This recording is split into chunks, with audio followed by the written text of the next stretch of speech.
Hello and welcome to Shredded Cels episode 45. I am your host, Alex Schmitz, and with me here today is Jeremy Zajac. Hello. Gretchen Snyder. Hello, hello. Marc Goldsmith. Hey there. And Peter Frank. Hi there. All right. Yes, and we are all here today to talk about anime. Whoa, usually, really? I know. Well, we here at Shred Cells, we're usually an anime podcast, but we've also been talking about other types of animation, and this semester especially, it's been a lot of Korra talk. We're very bad at our jobs. Well, we say we're an anime podcast, but really we're animation in general. Because we did that show on all the '90s animation, Yep. American cartoons. So. But for those of you who are listening to us for the first time, you'd be interested to hear that we are part of TechEds, which is part of AVW Productions, a media production organization here at Ohio University. We do all sorts of cool stuff with video games, movies, music. We got a blog, we got an iTunes page, we got YouTube page, AVW Media. We're pretty awesome. But before we dive into Korra episodes 10 through 14, basically the prelude and the finale of Book 2 of Korra, we're going to talk about the animation we've watched since last time. I guess for Jeremy, like Gretchen, Marc, you guys haven't been on a while, so just any animation you've been watching recently, I guess. So, Okay. Why don't you go first? All right. Well, I've been watching through One Piece. Good. I good. have officially passed the halfway point. Wow. Dear Nice. God. Yeah. Nice. Yeah. Finally got I think right to the interlude between Annie's lobby and is it Thriller Bark next? Yes. That's what I thought. But yeah, I'm enjoying it so far. But aside from that, I've been watching through Akagi. Oh, Akaji. It's Akagi. Oh, is it? Yes. So you've been pronouncing it wrong? Yes, I have. I see. How is it still doing good? Yes, it is. Do you know how long it is? Is it like 26 episodes. Okay, I was worried it was like a long shonen, like 100 episodes, some series, but 26 episodes is actually manageable. No, it's not. It is not Bleach. Okay, good. A bajillion episodes long, and Or no one wants to Naruto. watch it. Yeah, no, never. Or any of those. Even One Piece, I think, is the longest of the three right now. Is it? I could have sworn Naruto was. It's weird because there's Naruto and then there's Naruto Shippuden, so technically, like the episodes start over with Shippuden. Oh, you know what? No, combine the two. Yeah, they might be more. I don't know, off the top of my head, but I don't know. Anything else? Honestly, nothing that you guys would be interested in. Oh, what are you trying to say here, Jeremy? Say something about us. Yes. Okay, fair enough. Gretchen, what have you been watching? Probably the only thing would be Samurai Flamenco, which I love so much. It's so funny. Did you see the episode that came out today? Today, I forgot about that. No, I saw Guillotine. the one from last week. Yeah, I don't. That and Kill la Kill are by far my two favorite shows of I'm the just season. not sure where it's going to go, but I like it. Just watch today's episode. It goes in an interesting I'll have direction. to do that after this. And then probably the Madoka that we watched last week was the other one that I've seen recently. Yeah, rewatching it. I can't wait for the movie. That's actually coming up here pretty soon. Yeah, it's one of my favorite shows, I think. Yeah, for sure. Alex, calm down. We don't want to have to clean up after you again. Thank you, Jeremy. Not it. As for myself, I've just been kept on watching, some of the, anime I've been watching week to week. I watched Kill la Kill that came out today, which was another really good episode. I was worried based on the last episode preview that it was going to be like this thing about the disciplinary chairman learning how to drive, but it was actually so good. much more dramatic and like story driven than that, which makes me happy because that's I'm liking that direction Kill la Kill sort of been going in the past few episodes. So yeah, best character on the show. Oh, yeah. Maybe. I didn't love him that much, but Oh, God, I like so that they're bringing the idea that like not all of the Elite Four and Satsuki Kirin are just pure evil. Like they have good to them too. As far as I yeah. can tell, Oh, yeah, that's no, good. he's just like he's a decent guy. He just happens to be with someone who may very well be completely psychotic. He's lawful good in a world where the law's kind of fucked up. Which character is that? The really big guy? Yes, or- it is the one with the whip. Oh, Also, I we love- find out he's 20 years old. I love that guy. Okay, Yeah, so much wow, fun. that's probably. I need to catch up on Kill la Kill. You really should. Yeah, you do. I need to start that. Oh, Yeah, just be wary of the fan service. You're going to be Let's just really leave it at uncomfortable that. about every. I'm not going to lie. I was uncomfortable for pretty much every episode so far, just with some of the things they do. Yeah. Yeah. And then Samurai Flamenco had a good episode. Beyond the Boundary had a surprisingly good episode. The Galileo Dona, Nagi no Asukara, all those had pretty strong episodes. I was also watching just before I came here. There's this one new show called Kyoso Giga. I think that's how you pronounce it. It's like really bizarre. It's like a mythology thing with like this guy who can draw things and make them come to life, and they escape to like this fantasy world where like everything's perfect, and it's a story about their 3 kids. It's really bizarre, and I don't really understand what's going on, but the animation's really cool. So I'm interested to see where that goes. And I was also looking on YouTube. I don't know why, but I remembered this anime I started watching in JCon like my freshman year, and I saw some episodes and thought it was funny, but I never finished it, called Midori Days. And I looked that up and I was like, oh, I'll start watching this again. And it's funny and, somewhat heartwarming, not like anything amazing, but it's funny and I enjoy watching it. So I've been enjoying all that. How about you, Mark? I've been keeping up with the One Piece anime, which is some of the animation I really like and some of it's kind of okay. You can obviously see where a lot of the production value goes into some of the scenes. But a new animation that I've really been enjoying is Steven Universe. Oh, have you been? I watched the first episode of that with you and Kenny. How's the second and third? I've seen up to episode 5, and it's actually fantastic. Okay. Like, there's one episode in particular, and there's another episode that looks kind of wonky, but there's like 2 episodes that the art direction looks kind of weird. Like, it almost looks like they had either a new guy or like just for some reason on that one episode. Are we talking about Steven Universe? Yeah. If I recall correctly, the I can't think of her name right now. The person who made the show ended up changing a lot of the art style after the pilot episode for whatever reason. Yeah. I mean, for example, episode, I think it's 5, went back and it looks like how I liked it for the first and second episode. I think it was episode 3 and 4 where like the animation was like kind of weird, especially like episode 3 or something. But anyways, aside from that weird take on those 1 or 2 episodes, the comedy is very like spot on. Like, I really like it. I always laugh, and I really like the characters themselves. Like, you can obviously see where they were like, okay, this character is this stereotype, this character is this stereotype, like, and that's what they're built off of. But what they do with the character interactions are really interesting, and also they've introduced new ideas with like Steven's dad. Like, Steven's dad is like a kind of a deadbeat, and they kind of go more into their relationship, and it's really, really good. Mm-hmm. Yeah, well, I was thinking that today actually when I was watching the new episode of Nagino Asukara.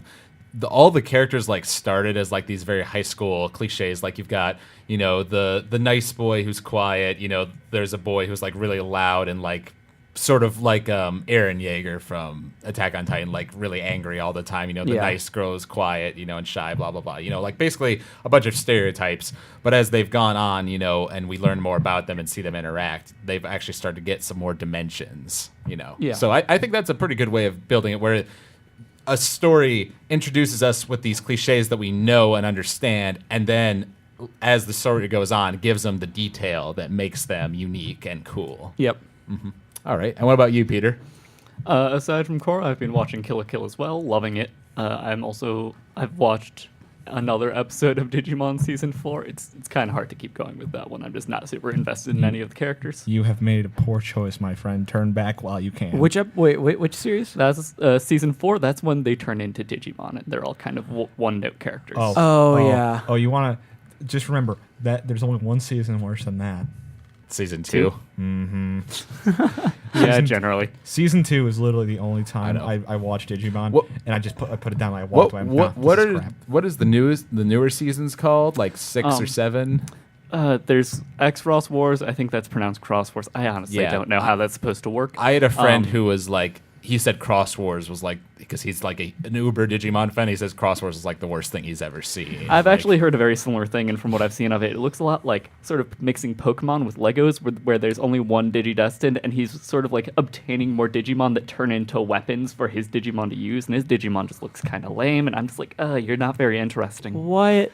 That's so stupid. No, but that weird. just defeats the purpose of Digimon. Yeah. Exactly. Yeah. Well, the thing that made it a little bit different from Pokemon is that it usually had pretty large casts. Like, yeah, and it's just the one guy. Yeah, that's sort of. If he's an interesting dumb character, then fine. But I'll give it a shot. I also watched a bit of Madoka before I watched Korra. That's I'm right. loving it. It's my first time watching it. I love how dark and creepy it is. Did- and, Did you watch any I have not farther watched- past episode 8? I haven't watched anything past that. No, well, I'm we'll- sorry. We'll have to fix that soon.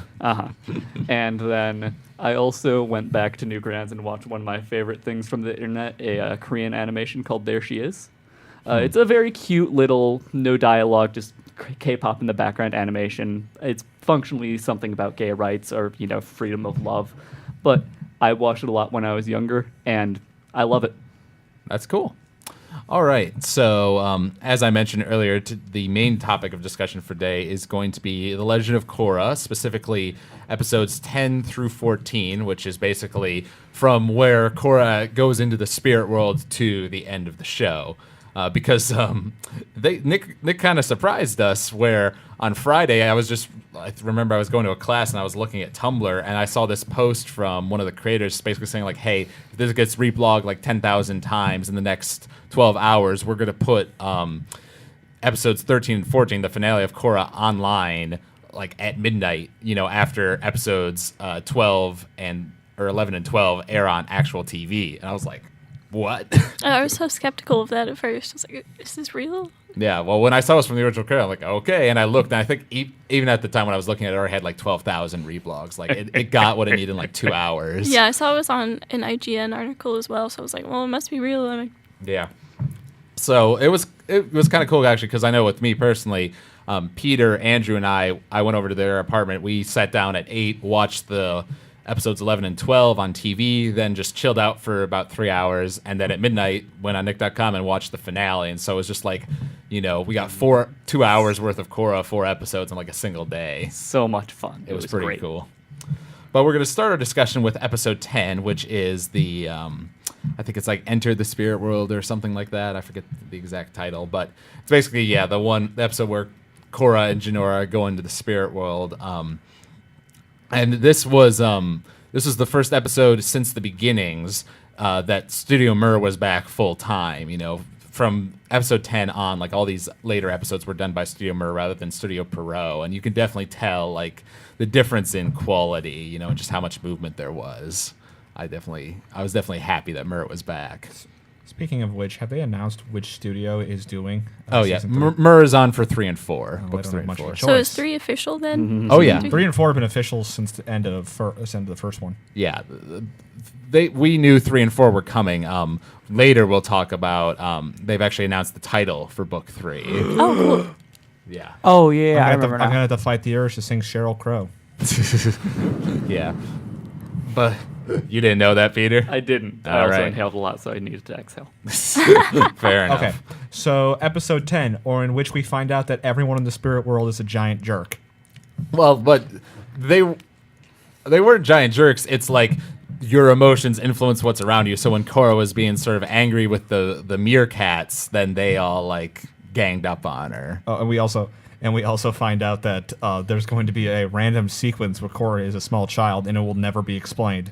Yeah, I don't understand that at all. I was confused because I remember Peter, Andrew, and I were watching that episode live, and we were like, "What? I don't quite get it." But the way I read is, once again, they're playing with this idea that your emotions affect how you perceive the spirit world. Your thoughts become your reality. And it was said that because Korra is the avatar, it's even stronger for her than it is for a normal person. So I saw it as when she's in that forest and she's alone and scared, she takes on a Defenseless. form, that equals how she's feeling. And she goes on her journey, and when she completes it, she's normal again. And- She's grown as a person. Yeah, I just see it as she stopped feeling defenseless and she kind of grew up as a person. So It's also worth noting that very rarely in fictional settings are spirits not jerks. They tend to have very specific rules and just like, I'm more important than you. You should treat me well. Yeah. And it's generally a good idea too, because they tend to have like infinite power.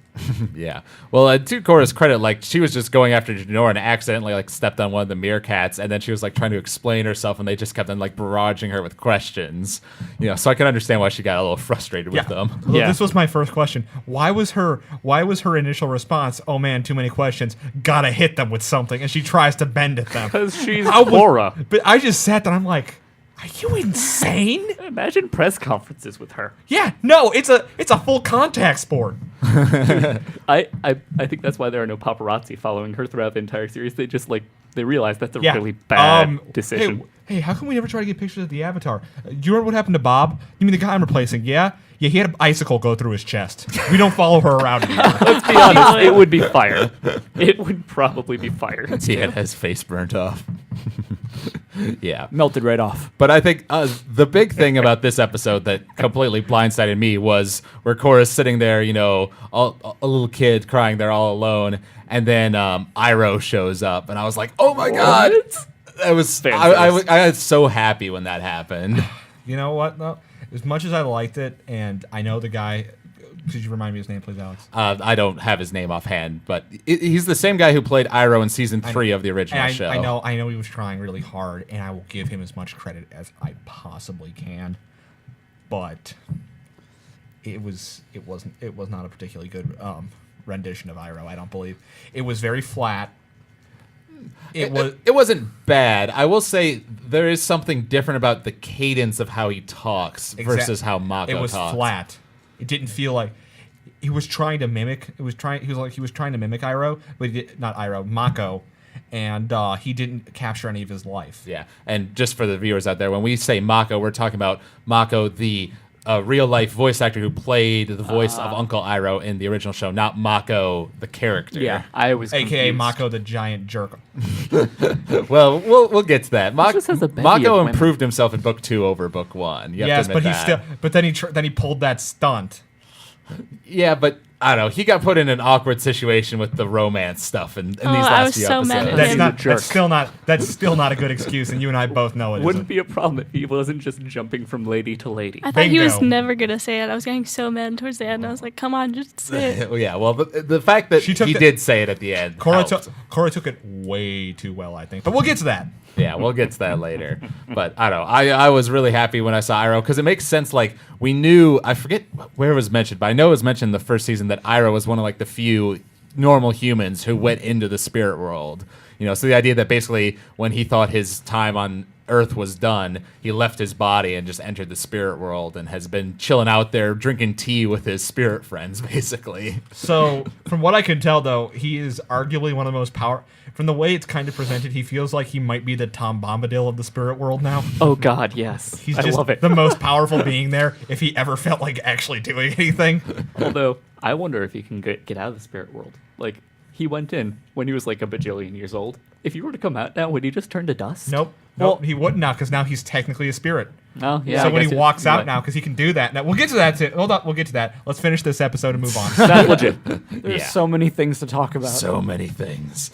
And then paralleling Korra's story, we have Jinora, who got separated from Korra, going with her, was it Furry Foot or Yes. something like that? Yes. Furryfoot, the not psychotic at all giant flying rabbit. Dragonfly rabbit spirit. Yeah, I knew what it was called. I just thought it was too silly to say it. I have to say it. Yeah. Spite you. But when she went to Washington's library, and she's like, "Oh, I know, Professor Zay came here," and he's like, "Oh yeah, he's over there," and he just pans over, and he's just a skeleton. I was like, "Whoa, That's dark. I mean, I guess he probably shouldn't be alive 70 years later, but the fact that they just show that point blank is this is sort of showing how Korra is just a bit of a darker show than Avatar was, because I don't think you would have seen that It's in the dark original. for a kids show, Oh yeah, I mean, even though most of their fans are. do we need to remind not everyone kids. of the ending of book 1 where Tarlok suicide killed himself and Amon?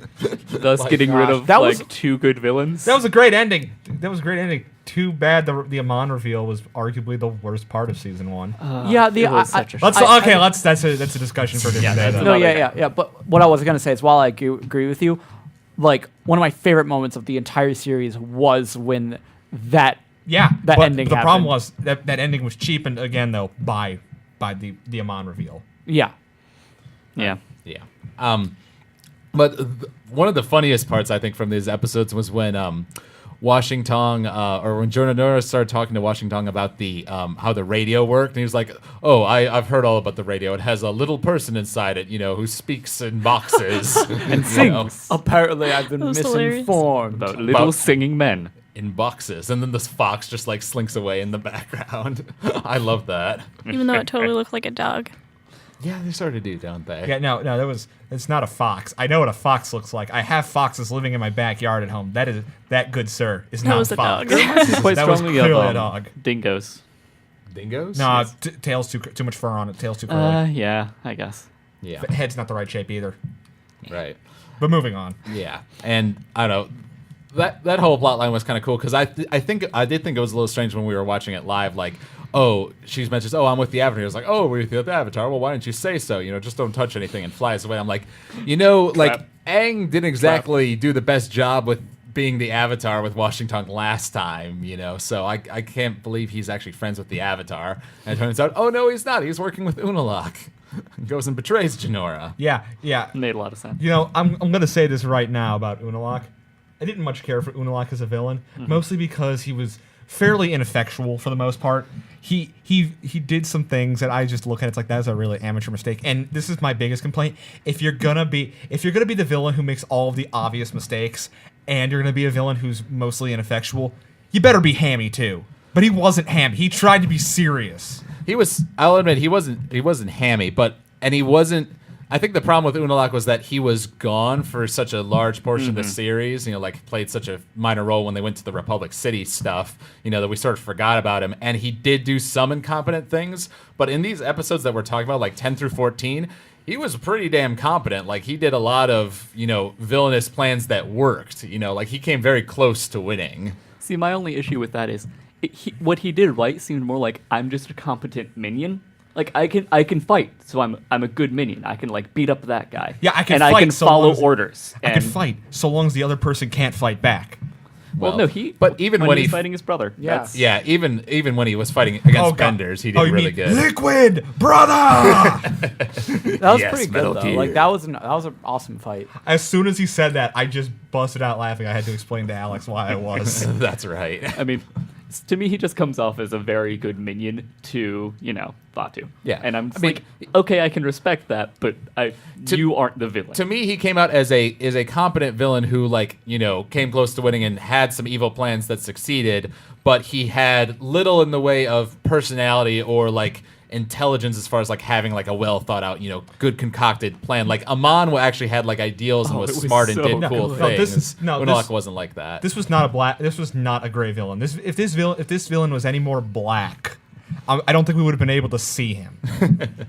That's true. I mean, he was pure evil. He was pretty pure evil, but at the same time, I do understand what he was saying because he had a point with the whole spirit world. Like he wanted to have them all come together and blah blah blah. But then he's like No. under my control and It's like, well, no, there's clearly no plan here, Dr. Doom. Also, yeah. I mean, he also seemed just incredibly naive that he just didn't think Vaatu was he just decided that Vaatu wasn't going to just cloak the world in 100 years of darkness. And About then 10,000 just, years. Whatever.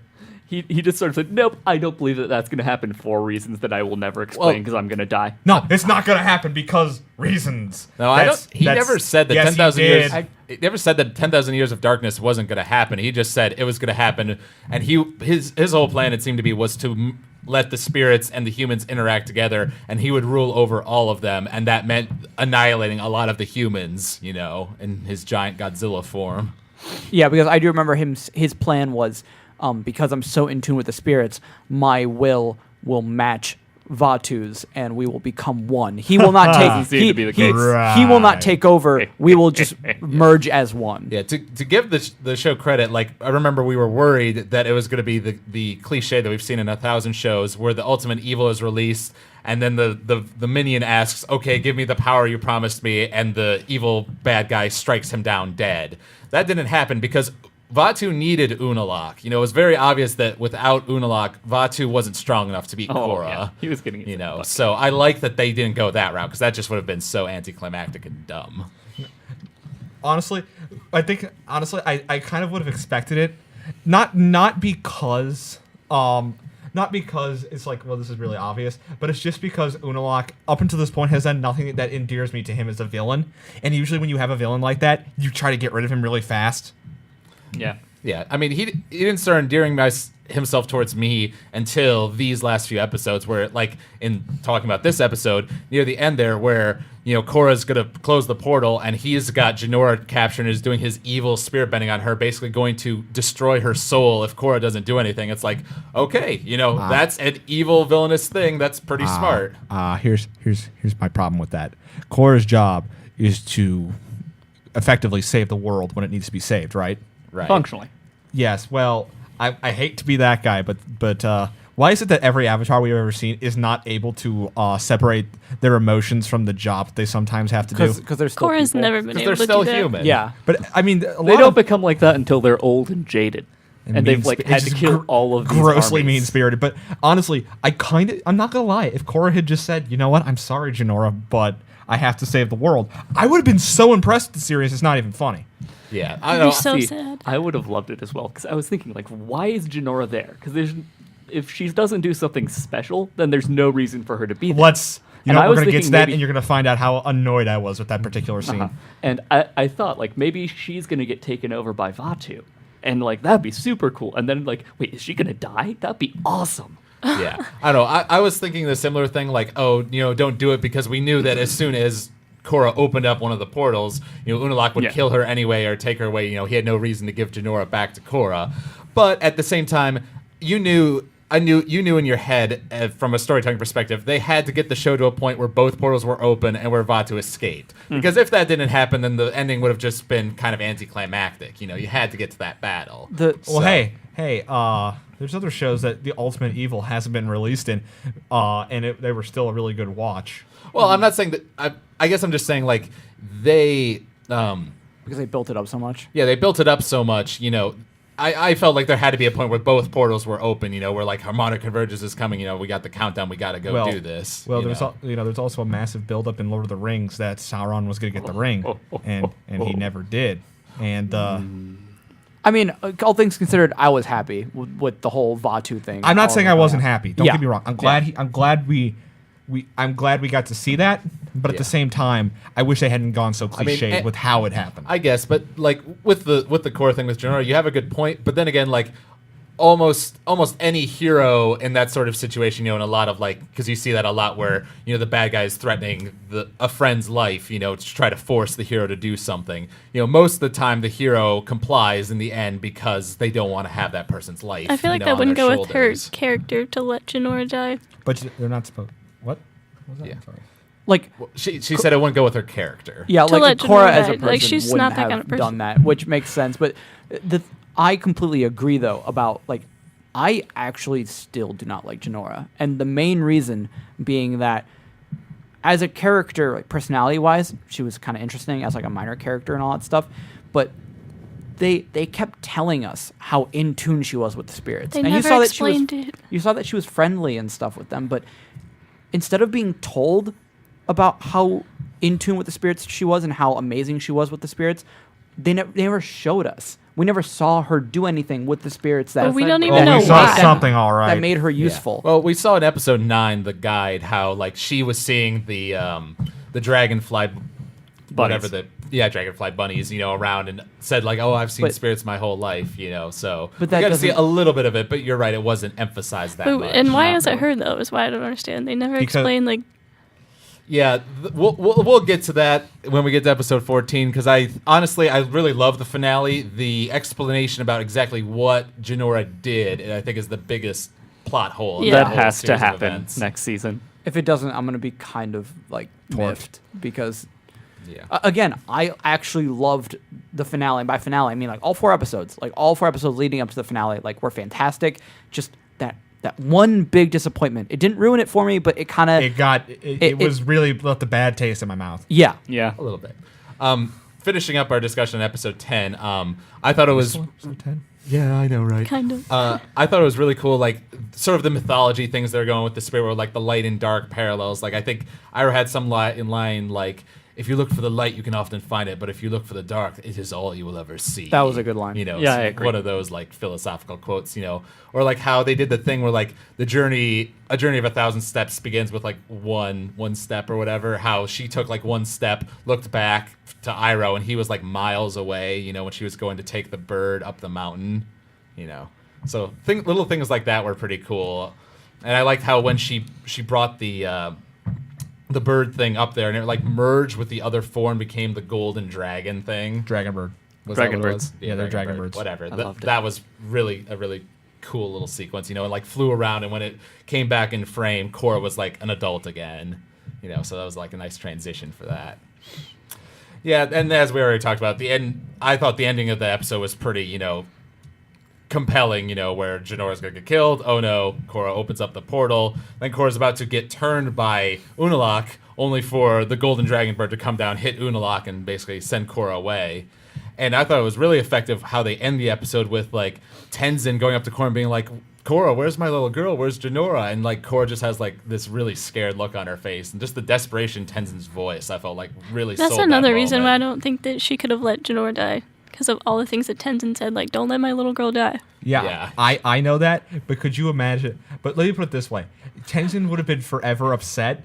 But here's the thing, though: in the back of his mind, he would know forever she made the right decision. Yeah. That would be rough. But kind I feel like if Korra or if Unalaq did that, like killed Jinora, and that was enough to get Korra to go, he would probably be like, all right, well, I'm gonna go kill like every single person in the South Pole, you know, and unless you know, open the Northern Portal, like he would just keep escalating it, like basically kill more and more people until Korra finally gave in eventually. Or she could seal the portal and just have him trapped in there and just be like, bye. Well, here's the problem, though, that I saw. Unalaq was extremely bad at following up on killing people. He was really, really, really bad at it. I think that part of that is Korra is dark, but at its core, it's still a kids show, so it's a big deal when someone dies. Yeah, I will attack the Water Tribe again. Yeah. Well, what was interesting about it was we had sort of like this whole Civil War thing had been built up throughout the whole season, but then in episode 11, it sort of seemed like it was basically the Unalaq was fortifying the stuff around the spirit portal, like make that a really strong base, and then the South was just sort of chilling off in the mountains, waiting for Korra to come with reinforcements. And when they waited for so long and she never came, they're like, all right, well, let's just go attack. You know, so it wasn't like they were fighting the whole time, it seems like, you know, except maybe for like a raid here and there. So, I don't know. That was just my perception of it. Mm-hmm. Then we get to episode 11, which was Night of 1,000 Stars, which I guess maybe that's a reference to where like the world goes all weird and like the lights go everywhere, but that even happened that episode. Wait, so that was the episode with Bolin, right? Yeah, that was Back to Republic one of my City. favorite episodes. It of was the series. stars because Oh he's my a gosh. movie star. 1,000 stars. It was 1,000 stars because there were 1,000 stars. You guys can't see me. I'm putting air quotes in the arena that night. But it was a great episode for the most part. Seeing Bolin finally not be an incompetent boob for an episode was fantastic. Finally not being just comedy.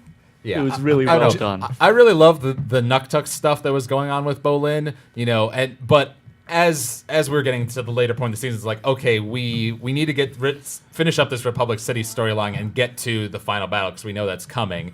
And I had sort of, I think I said in the last podcast, I was hoping that Bolin would be like the one to say like, oh no, Mako could never commit a crime like that. I know that he's innocent, you know, and he'd be the one to like get him out of jail or something like that. But instead Bolin goes and talks to him and is like calling him like, oh, that insanity defense, you're doing a good job with that. You know, so he That- just kept on sort of mocking That him. was That my rubbed me big the wrong problem. way. Is that it's like, yeah, no, you've become an extremely unlikable character. Yeah. He does The change, only reason why I was perfectly okay with it is because like Mako had just literally been the worst brother for the longest time. So like not the worst, just negligent. pretty bad. Like not the worst, but you know what I mean. Like he was never there for Bolin. He didn't ever. even go see any of Bolin's movies. He's a terrible boyfriend, Like, too. that was Bolin's thing. So I mean, like the fact that Bolin went in there and he, oh shocker, didn't believe in Mako. Like, I think it fit. You I know, know, but the difference there is like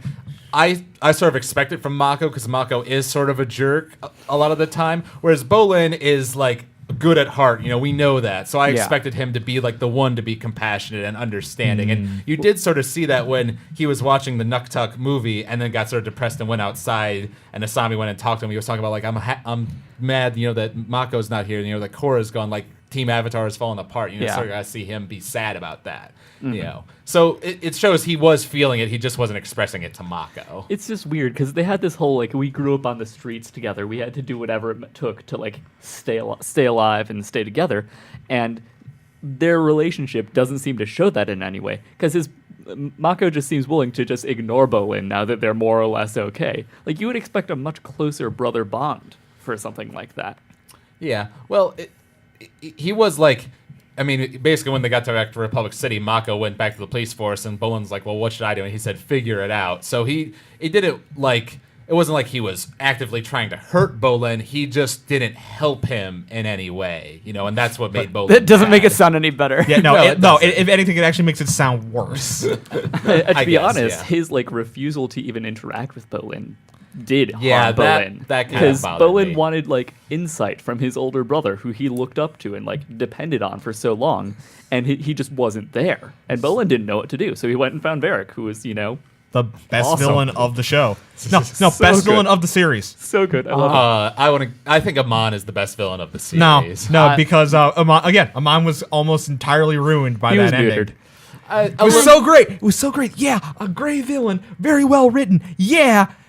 Oh God, that ending. Oh God. Some parts of the ending were bad, but like I don't mind his backstory, like with him being a bloodbender. That was Yeah. cool. No, No, the that- burn thing is what I think really frustrates me. Which, by the way, spoiler everyone, the burn was a lie too. Everything about Amon is a lie. Like what gets me about that is like he was talking about how like benders were too powerful and they're manipulative and they're controlling everyone. Then he's literally doing that exact thing. So it takes away the whole I'm making a good argument, and instead it's just I'm a power hungry jerk. I was literally expecting him to just transform into the Emperor from Star Wars at some point. Yeah, I guess. But in everything before that, he had been really threatening and cool. And even in the final episode, like he stole Korra's bending. He almost got away with it. So he came. If it wasn't really for those close. meddling kids. Exactly. Like Zoinks, gang! It looks like Old Man Amon is actually Old Man Jenkins. Yeah. Oh, goodness, that's marvelous. And I know when I was watching this episode with Jeremy, you were almost groaning at certain points with the Nuktuk, like when we were just watching the episode. Oh, God. And it's just so, like, the special effects are so bad. It's No, so wasn't it? awesome. It wasn't the I special love effects it. that So got funny. me. It was the dialogue. I love it. That's why it's so great. Nook, no. No, that's right. Like when Pabu started dying, he's like, "No, Pabu, you can't Snow die." raccoon. It's so cheesy that's great. Yeah, and it was great when Asami went out there like, "Oh, are you depressed about the thing?" Pabu comes back and he's like, tells her the whole story. He's like, "Whoops, Spoiler spoilers." alert. I love little things Yeah, like spoilers. that. Yeah. Yeah, but like you were saying, Mark, like I loved all these episodes, but one of the standout moments, besides like the fighting with Unalaq and Korra, later on, like had to be Bolin kicking ass basically at long last. I was Oh. so Yeah, happy. finally. Not only He was was so good. Not only did the music fit, but like, well, because he was doing kind of the stuff with the movie, Yes. but also like some of the art for that, like when he did the whole ground pound and the 2 stacks of earth come up, and then he just great. starts like punching it, like that was That was beautiful. The only problem I had with that whole fight scene, and I mentioned this to Alex, is okay when he misses with the disc, why doesn't he just immediately pull it back and whack him in the back of the head with it? Because he's got like a billion more of them right No, there. no, but that's just it though. They're expecting to come from the front, not from behind. The way I, Funk. I guess he didn't need to. the way I see it is that it would have taken more concentration for him to like hit it and then like pull it back, and like in that time that he was pulling it back, he could have just probably punched 2 more like discs, Also, But also it's cool. when did he get ridiculously ripped? Oh, Did he was anyone- always that. He's always been ripped. No, I mean dude got jacked. He got Especially after his huge. acting. I think he's always been like that because like we saw him when he was like Nuktuk. We were commenting on that in those Yeah, episodes. no, he was muscular, but then all of a sudden, when he was fighting, as soon as he starts fighting, he flexes on accident, and half of his tuxedo just falls apart. Well- I'm like, well, I think I'm watching a Fabio thing now. Like technically it's not because he flexed, it's because when he jumped down, he like he hit the ground hard, so like his muscles kind of like But oh my god, I was so cool. laughed so hard when he just rips the sleeves off of and he just cracks his neck and walks forward. I'm like, yes, Finally. yes. Well, It's also worth noting with the pull it back strategy is he's a very forward person. He's going to attack you from the front. He's not sneaky or subtle. I'm going to punch you. He had Well- so many of those anyway, didn't matter. Yeah, and I thought it was great. I think it was like the official Korra Tumblr. It like was posting images, as things were going on, and one of them was when Bolin tore the sleeves off of his coat, to show off his muscles. They had photoshopped a book 2 finale on both of his arms. That's so it was great. like boom. It was like yes. Book 2 finale. I also loved how even though the announcer was just a random guy in the audience, he is still narrating it as if he was the announcer. I of was the about to match. mention him. He's so Dude, funny. I hope someone was somehow recording that because that would sell. He's like, normally this would be against the rules, but he's also fading 3 waterbenders, so it's all off the books. Yeah. See, personally, it would have been the only thing that scene was missing was someone making a mention about how someone needs to call the zoo because there's a couple of pythons on the loose. Whatcha? But Oh my God. personally, for me, like that was the big payoff. Like we had seen Bolin, doing this Nuktuk stuff, which was hilarious, but not really doing anything, to help the story or doing any awesome bending or anything like that. And then you got this, which not only had the awesome bending, but how he paralleled like Nuktuk, and he was like, he's a real hero, And then of course after he does that, Ginger's like all over him, like, oh, you're my hero, whereas before she was like, oh, Nuktuk and Ginger are the best couple, but Nuktuk, Ginger and Bolin, not so I much. hated her. You really are dumb as rocks. Yeah, I hate dumb as the rocks you bend. Oh, God. Of You course we're a couple. I'm like, oh god. Yeah, I will say, you had It's a said better like couple later. that Varric was one of the best villains in the show, and obviously, like he was a great villain, and I think he's the best new character they introduced in book 2 overall. But his plan was kind of foiled rather easily because it was just like kidnap the president, to force Republic City to go to war so he could help make more money. But in the end, Bolin caught the waterbenders, and Which- the one guy immediately sold out Varric. I don't understand why he did that. 'Cause Oh, yeah. It didn't help him at all. Nope. No. It that literally, was it didn't so- help him at all. I think the main reason was because when he was like, after he spoiled that, he was just like, please don't hurt me, Nuktuk. Like, I think he got it in his head that, like, this huge, muscular guy who is not only, like, a movie star Nuktuk, but also just obviously ripped, he's like, he's gonna kill me. Like, Well, I don't know about that, but Bolin definitely had one of those discs floating like near his head. So if he didn't say anything, he was gonna like hit him again. So I would. That's a pretty good motivator. But here was the other thing, though. The real reason that Varric is the best villain because he's the only villain I've seen in the series, mind you, that is able to plan ahead. yeah. that's Oh, true. yeah. Julie, do the thing. Oh my god, that Also, was my like- favorite. I helped build this jail, and I had this specially made because I figured I'd end up here someday. I'm like, wow, Varric, you are, Like, you're a He knew thinker. it. No, that was all part of his plan. Literally, he's just according to plan the whole time. see, and that's He's what I like. prepared. His plan was easy to foil because it was like subtle and like not the sort of overt thing that it could be spotted easily. It was easy. It was easy to like stop because it was small and simple. Like Yeah. it only took one thing to Not fuck it up because not- there was only like 3 things in it. Not to mention, every time he was sitting in a chair and he just turned around with his finger. Hello, fingers. Mako. sliced. Hello, Mako. And And that- like, yes, there we go. Thank you. that's Best smart. villain. Best villain. Love him. Yes. So that all was great. And then we get like, everything's going good with that. And then Korra lands, with Tenzin on the Sky Bison and basically tells the president what's going on.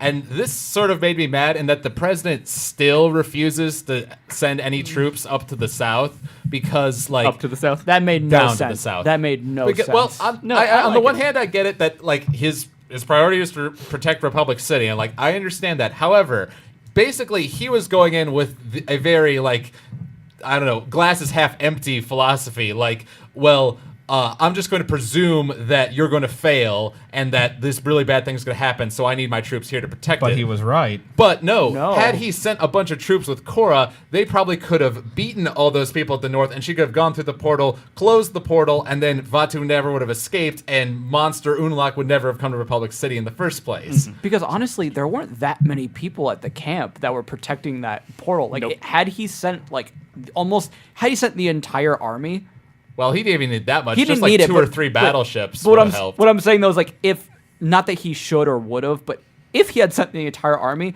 oh my gosh, the ending of this show would have been entire army comes in, close portals, done. Like, Yeah, kind of anticlimactic that way. It's also worth noting that Korra came back very excited, but with literally no evidence of like what she was saying was true. Well, but and like That's kind of become Henson a is running saying theme it with now. this series, though. Well, how does He's she just a- prove it? Unless she could somehow show him Juan's memories.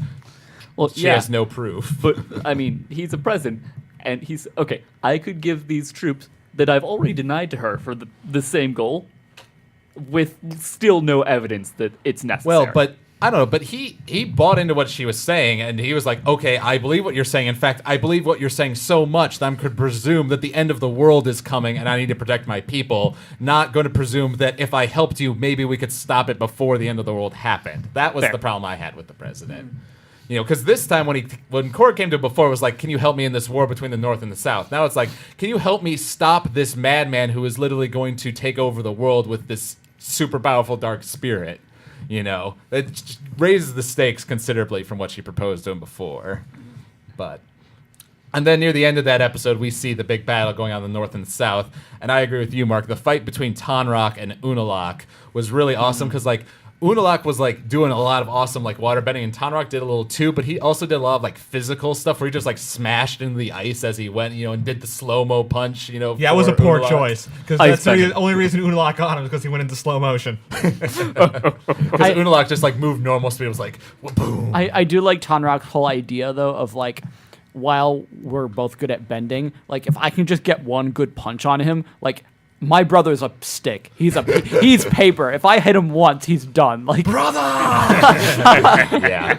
Well, I also like, this might just be me, but it certainly seemed like they were sort of experimenting with using both water bending, like both as water, but then also using it a lot as ice. Like it would be water 1 second, then ice the next second. I really liked how they were doing that because there was some like really complex movement going on in that fight. it seemed to me like Unalak used a lot of water bending, whereas his brother focused primarily on ice, and it seemed more like he was the slippery evil one, and he was the solid, like the one you could see through, like Yeah. you could trust him. And I almost thought when That Unalak, was so at it. lame. You're probably right. when I know, Unalak right? trapped him in the ice and then shot like that thing of ice at him, you know, and broke him out of it, and he like collapsed there. For a second there, I thought he was just dead. Like, whoa, is this story going to kill Yeah. Korra's dad? I thought so too. Well, I'm- hey, it'd be nice to have parent killers that aren't firebenders for a change of pace. Oh yeah.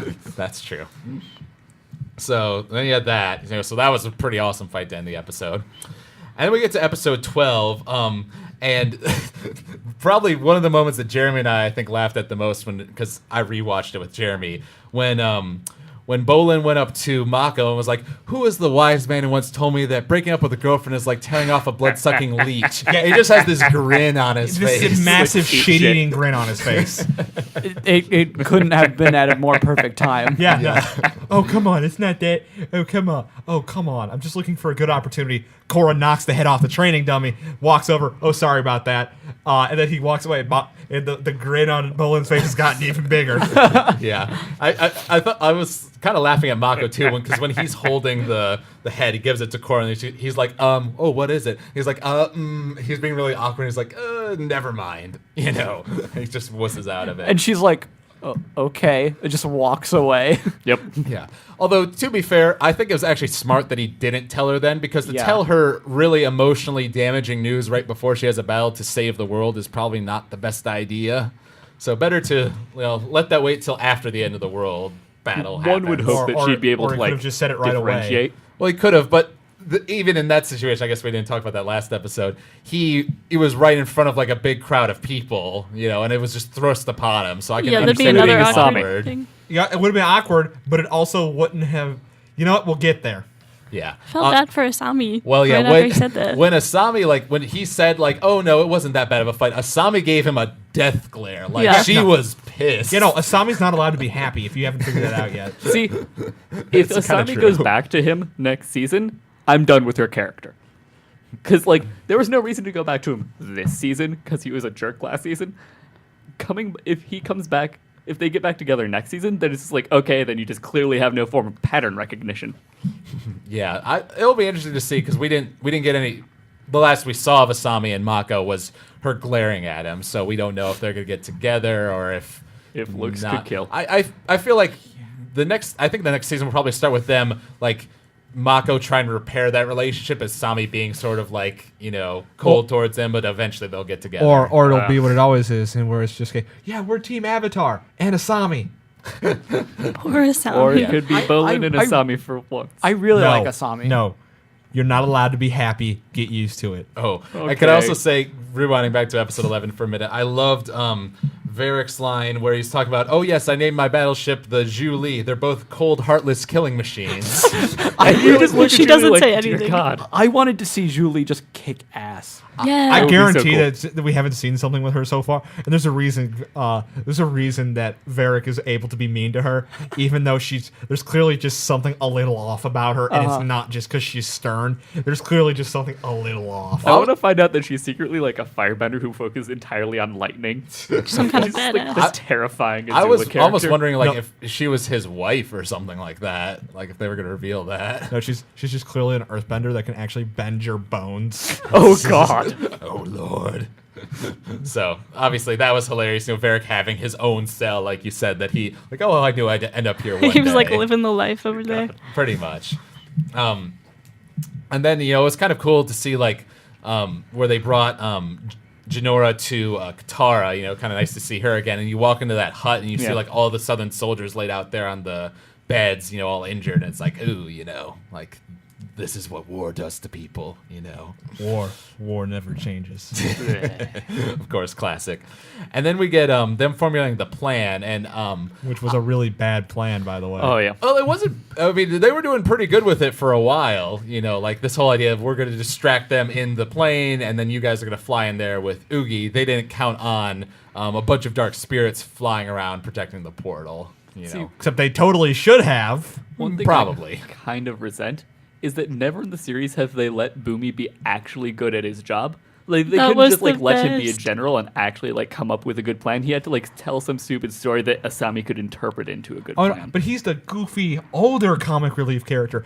Although what that episode eventually, excuse me, is the episode? Yeah, Yeah. that episode. What that episode eventually taught me is that probably like 90% of what Boomy said has not been exaggeration, because maybe it's just him not wording it correctly. Because he's about to say, I did everything with my flute, which is technically true. Yeah, and he was like, "Oh, forget it. You wouldn't believe it if even I told you." That was like one of my favorite parts. Yeah, and I love it because I think, I don't know, I have a feeling that part of the reason why Boomy has all these crazy stories is because he's so like self-confident and he just puts himself in these situations. Yeah, personally, what I think is not so much that Boomy, because obviously it was shown like he's pretty strong and he like threw that knife at the spirit, so he's obviously like a capable fighter.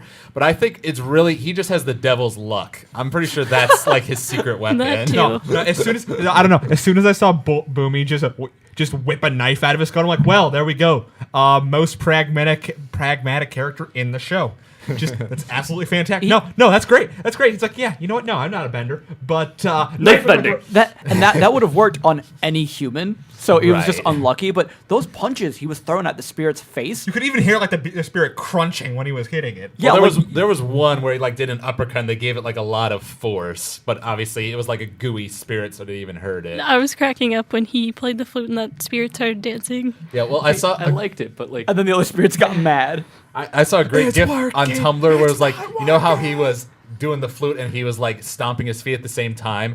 They just showed a comparison of when Aang was in that Fire Nation school and he played the tuba. He rocked his feet back and forth in like the exact same way. So my theory is that It's genetic. yeah, Boomy got Aang's like musical talents and stuff. So I it just think, reminded me of the Bremen's mask from Majora's Mask, where you just pull out a Yes. flute and start marching around, and animals start that following theme you. was so catchy.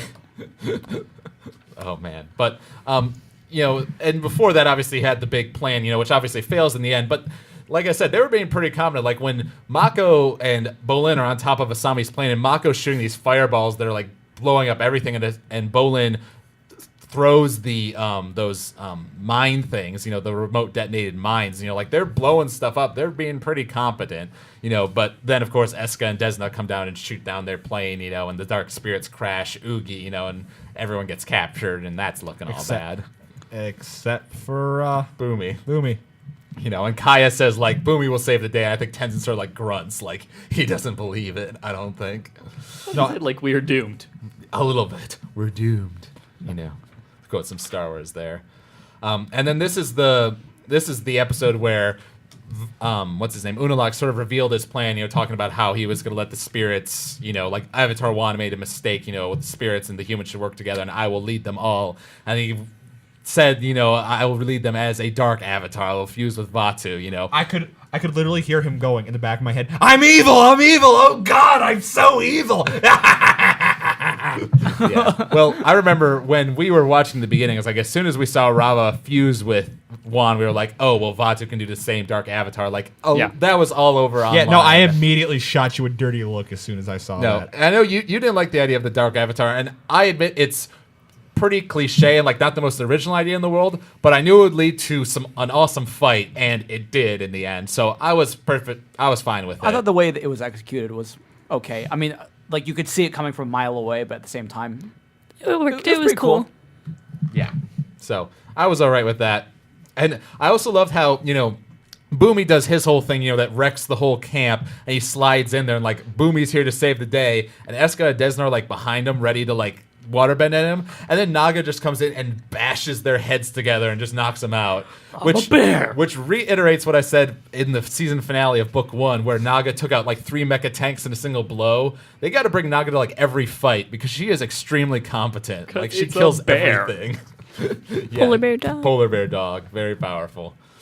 And then they go into the spirit portal, and Unalaq starts like fighting with Mako and Bolin. I thought that sort of showed like I honestly think Unalaq is one of the strongest waterbenders we've seen in the show, because like he was able Mako and Bolin are obviously very competent, and the two of them together still were losing to Unalaq. So he is. When he's got a lot of water around him, he's awfully competent at it. He's also very like planning. He was using the like combat advantage. He was in the shadows. They couldn't tell where he was coming from. He was shooting small knives. That was of ice. after he got thrown out of the spirit world. This is actually when Korra's trying to seal the southern portal. Mm-hmm. Remember, and they're actually fighting in that place where the Tree of Time is. And Vaatu says, "You're too late, Rava." And as she's trying to close the portal, it bursts open and a harmonic convergence happens. And I thought it was a nice little effect, just visually, where harmonic convergence happens, like it hits the tree and like the whole screen goes like dark, and except for like the red glow of where Vaatu is, and then it bursts in like this huge red explosion, and Vaatu comes out of the tree. And then it happened. Korra and Rava could not handle his fat beats. The dubstep cannon returned. That was Jeremy's favorite thing. Every time that thing made the noise, I loved it. Yeah, I think it's either the dubstep cannon or just the bwah beam, because it's doing like that bwah noise from Inception. I also just noticed that in the soundtrack in general, like when Unalaq and Vaatu combined into the huge monster were attacking Republic City, there was a lot of like that just in the soundtrack, like the big low trumpets, so they're definitely borrowing from Inception there. So then you got episode 12, big cliffhanger, final battle is about to commence, sort of as we knew it happened, since we knew it was titled Harmonic Convergence. We knew that was where the battle would start.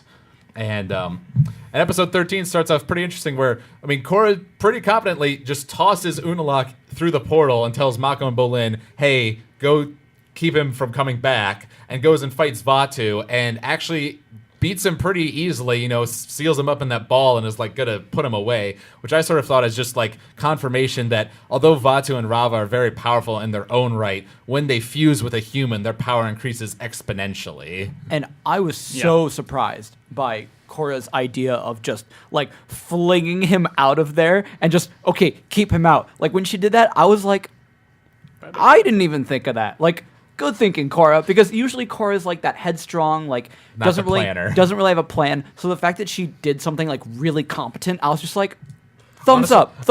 Honestly, what should have also been involved in the plan is, Tenzin, I know that we need to look for Jinora, but let's save the world first. So I'm gonna need everyone that could still fight to stay here and help. I understand why Tenzin went after Jinora.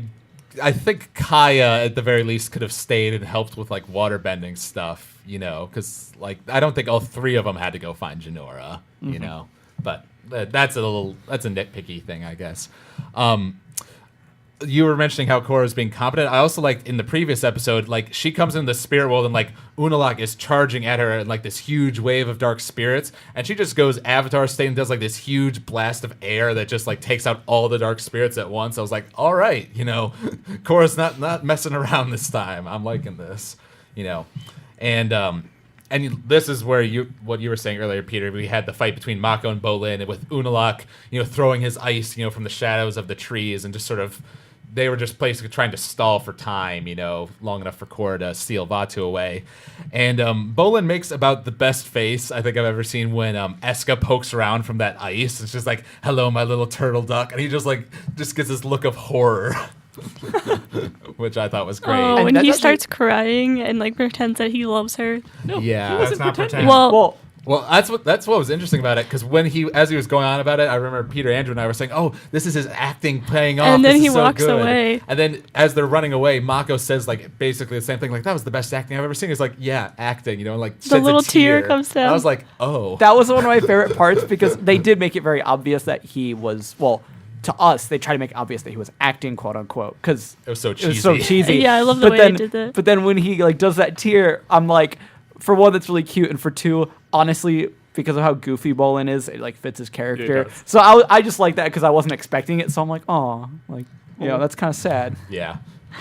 And this is just a little detail I kind of liked with the whole like Kayabumi Tenzin when they're looking for Jinora. They're like, "Oh, I know this. We've seen this mushroom 5 times." No, we haven't. That's not Yes, the same you have. mushroom. Yeah, when it just had a mouth, I was like, "Oh." I remember when we were watching it, I was like, "Wait, did the mushroom talk?" Like I missed the mouth flap at first. I was like, "Wait." Then it talks again. Yeah, it's like, "Oh yeah, this is the spirit world. Things like that can happen." Was it like, yes, I am. Like, What are you gonna believe? The mushroom It was king. adorable. He's right, Something like that. And I also thought it was a nice little touch there. Iroh, once again, being the Tom Bombadil, comes to save the day. And it was nice how they Except were not like, really. It was kind of nice how they were like, it's been so long, like, they probably met Iroh when he was still alive, when they were like kids. No, yeah, that's it. They said it's been so long. See, the problem is though, I have seen things from the comic though that make it look like Iroh died when everyone was still relatively like before they had kids. Are you talking about The Promise or The Search? Because I've read both those comics, and Iroh is alive in both. Oh God, whichever one they actually show him dead in. See, that's the thing. They haven't shown. I could like, have swore they have. I've seen like fan art of him dead. I don't think there's anything official of it. Maybe I don't know. I haven't read either of the comics, so Okay, well, I should get on the that. comics are only set like 6 months to a year after the end of Avatar, so it doesn't really make sense for him to die that quickly. Okay. Well, that would just be me spouting off an opinion that I should not have because I had no information on it. And you see, folks, this is why you don't talk out of your ass. Lesson from Jeremy, his philosophy. the more you know. And another thing that surprised me, like the Iroh thing surprised me, but I was like, oh, that was awesome. And then what really surprised me was when they got thrown into the fog place, and then Zhao is there. Because I just assumed Zhao was dead. He's not dead. He is they dead. want revenge. He's clearly dead. Yeah. Well, I guess you could see either like his physical body was killed, and then they dragged his spirit and threw it into this place. Like, it's not good enough that you just die and go to the afterlife. No, we're going to trap you in this place of torture for the rest of your life. Like, you don't mess with the moon spirit For the rest of your unlife. Yeah. And then he confuses Tenzin for Aang. Yeah. And once again, Tumblr thing. I saw somebody like, how he's saying, "I am Zhao the Moon Slayer." It was basically showing like images from him in book 1 of Avatar saying those things, and then showed him saying those exact same lines in Korra. And it's like, oh, you've fallen so far, Zhao. But you were a really incompetent villain to begin with, so that's Not to mention you made the cardinal sin of being in The Last Airbender. What? But see, I like it when they bring in little references like that, like bringing Iroh back, bringing Zhao back. Alex, I'm not talking about the cartoon. Oh, that wasn't a thing. We don't speak of that. That's like M. the Night Dragon Ball Shyamalan. Z movie. I don't know what you guys are talking about. Oh, really? That never happened. Because I have a copy of that now. You want to watch it when No, you get home, it's Mark? no, I it's don't wanna okay. You own a copy of it? Yep. Oh no! I kind of want to see That's- it. I've never seen it. Why would you someday. pay for that trash? Because I wish to spread my suffering amongst the world. Why would you see an M. Night Shyamalan movie?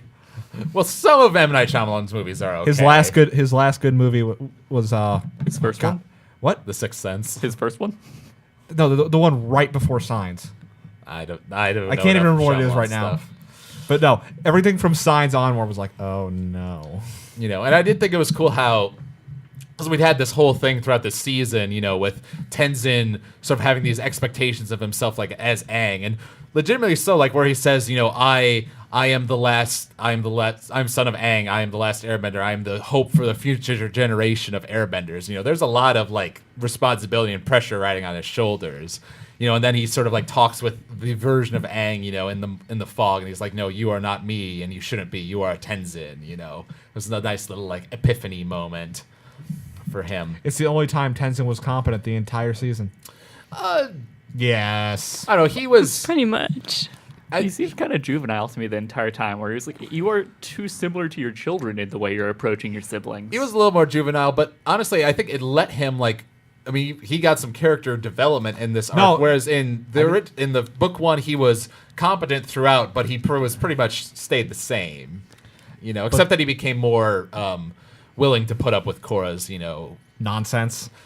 Well, yeah, and he became a little less strict. Like he wasn't as, do this my way, blah blah blah, as he was near the beginning. See, so there was some development in book personally, one. I feel like he should have stayed that way, but that's just me. Yeah, I don't like it when a character has to backslide in the writing in terms of like being an interesting character to develop. Like I become a less realistic character, so I can develop back to. I don't think was it's less before. realistic. It was just when he met up with Kai and Boomy, we didn't know anything about the relationship because they'd have been in the show. Now suddenly they're there, and we learn about like this whole family issue that they sort of had because of how Aang treated Tenzin as the favorite and all that sort of stuff. I will say this much though: what really kind of ground my gears a little bit was the fact that they weren't acting like a bunch of 50 and 60-year-olds.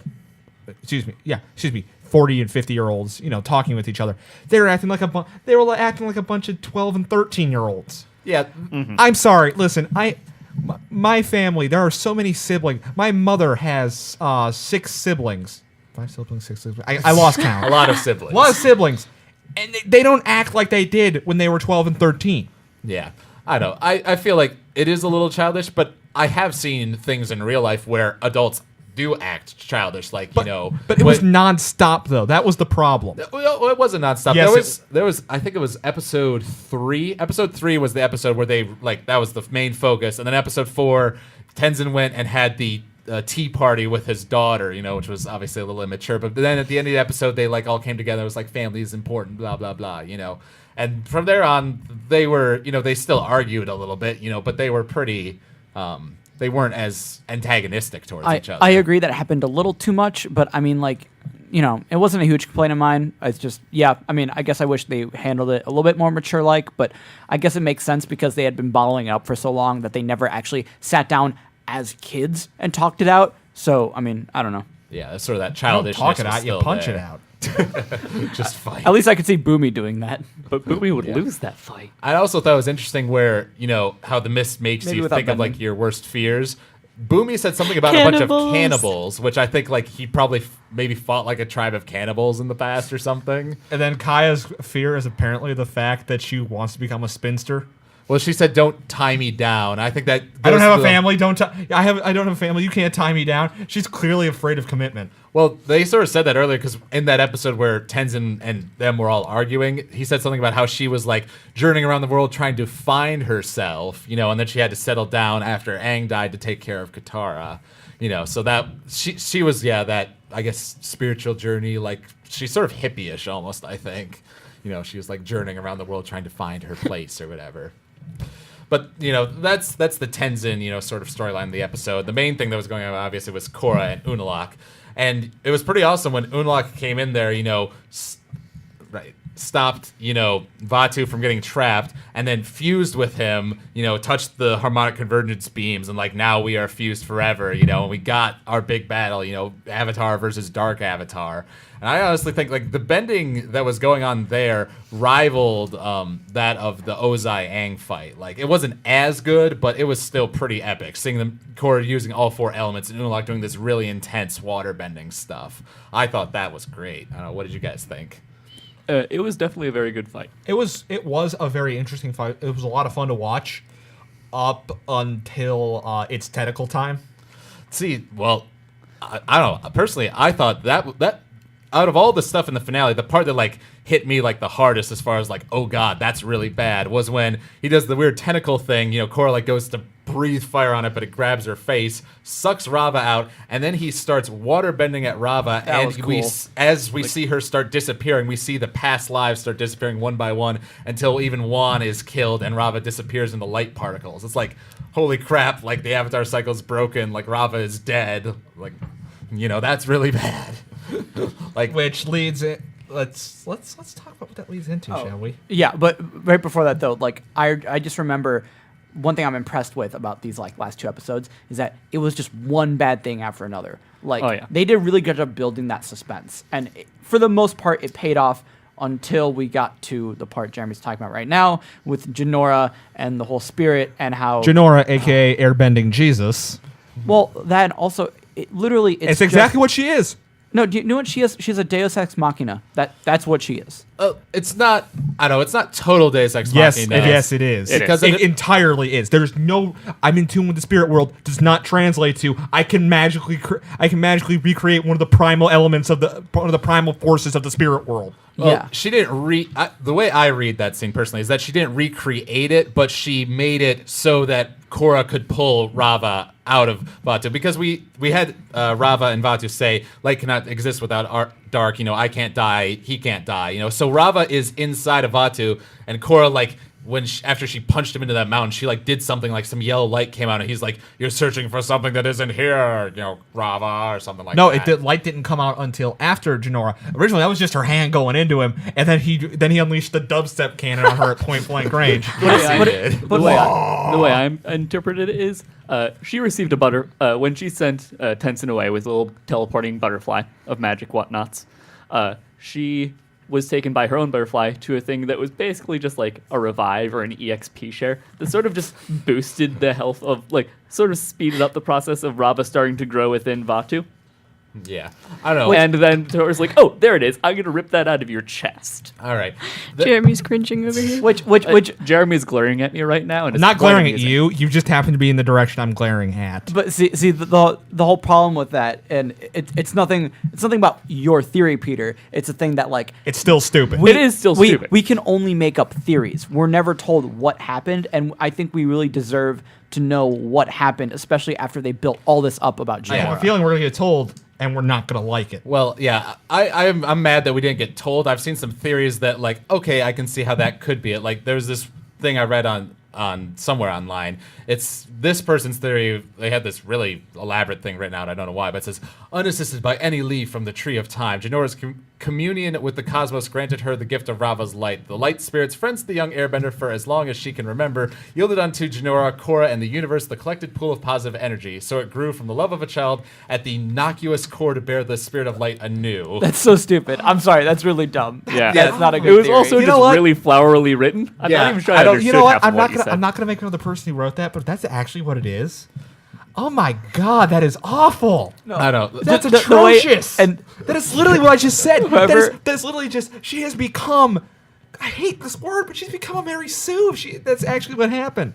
Yeah. Jinora. Yes. Yeah. No. Whoever Kinda. wrote that sounds pretentious as. Yeah, heck. the way it's written is weird, but I see it as either two things come to mind. Either A, yeah, she found all of her spirit world friends, all the light spirits in the world, like collected the energy from them and used it to somehow make Rava appear out of Vaatu.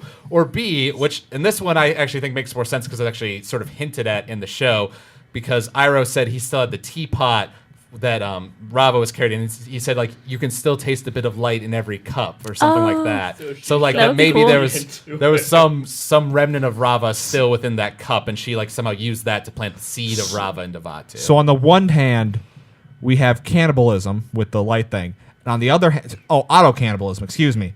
And on the other hand, we have Pokemon tears. well, how was the first auto cannibalism? Like No, that- the light spirit one. You could taste a little bit of light in every cup. Oh, okay.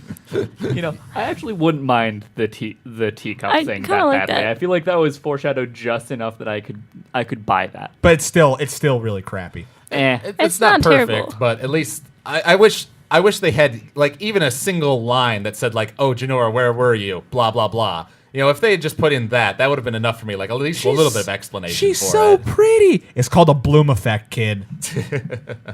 Yeah, but I don't know. Rewinding a little bit in this episode, because we've got this whole thing going on where Korra is like obviously feeling pretty depressed because like, yeah, Rava's dead. The Avatar cycle is broken. I'm the last Avatar. I lost all my past lives. Blah blah blah. You're not even the Avatar anymore.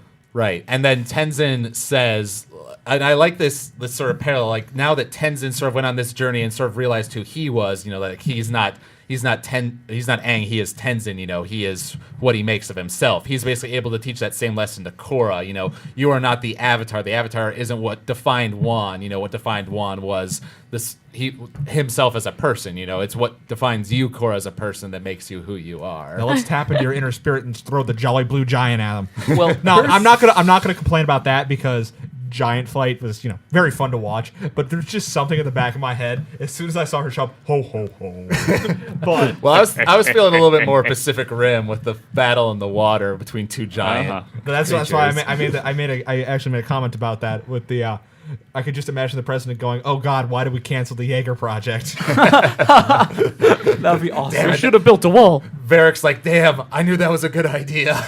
I saw this great Tumblr post that was like, "You're a strong, independent avatar that doesn't need no past lives."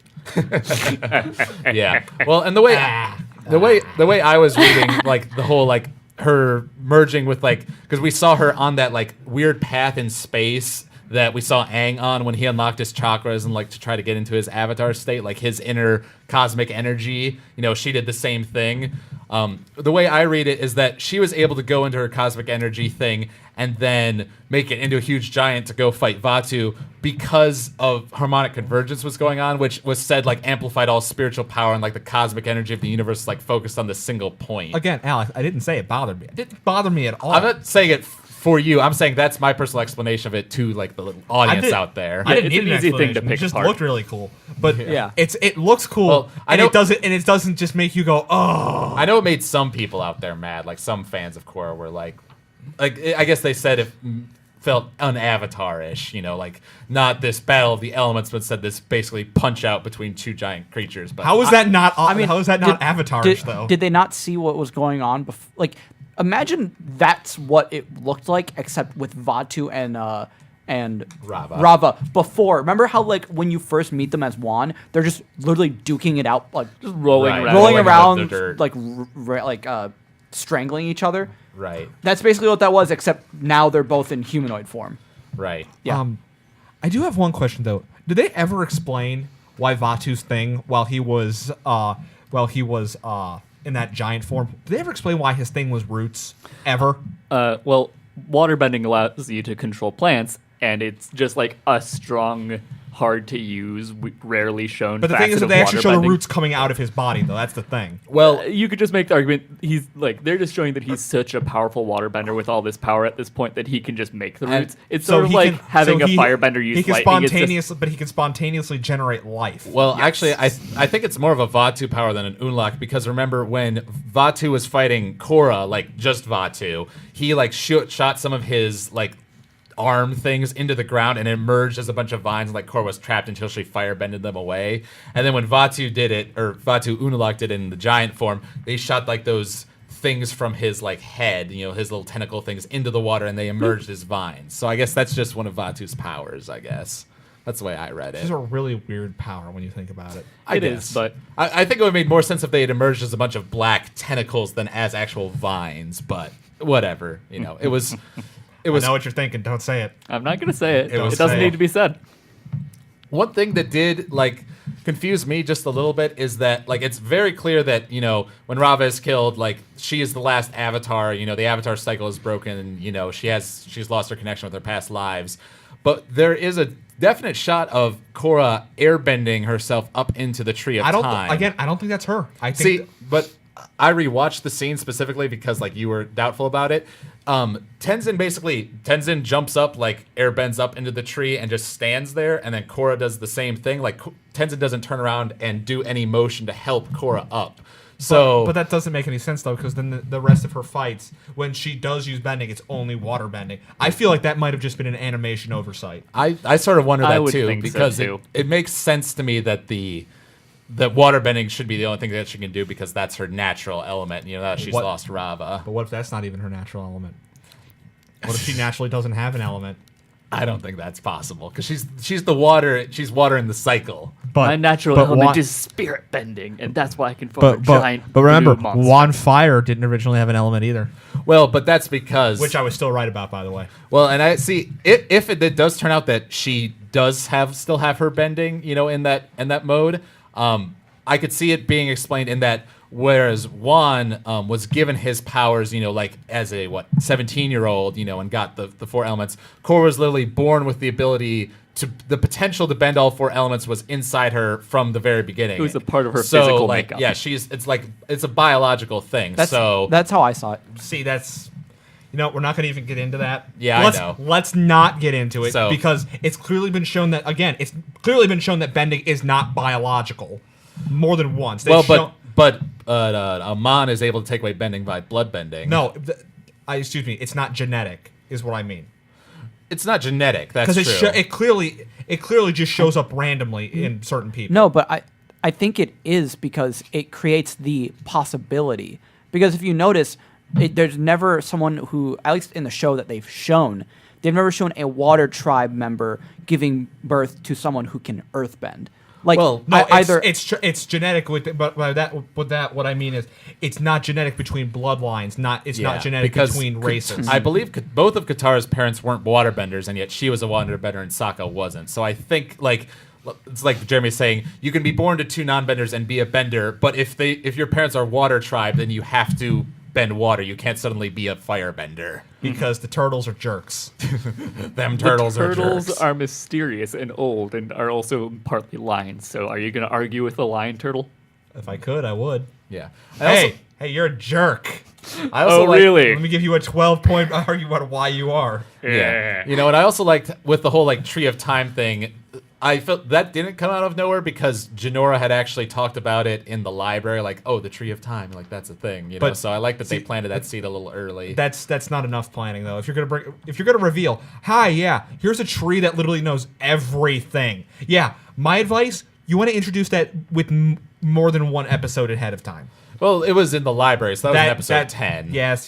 So But they probably should have mentioned it around episode 8. It didn't bother me that much. It was more of a little thing at that point, whatever. Yeah.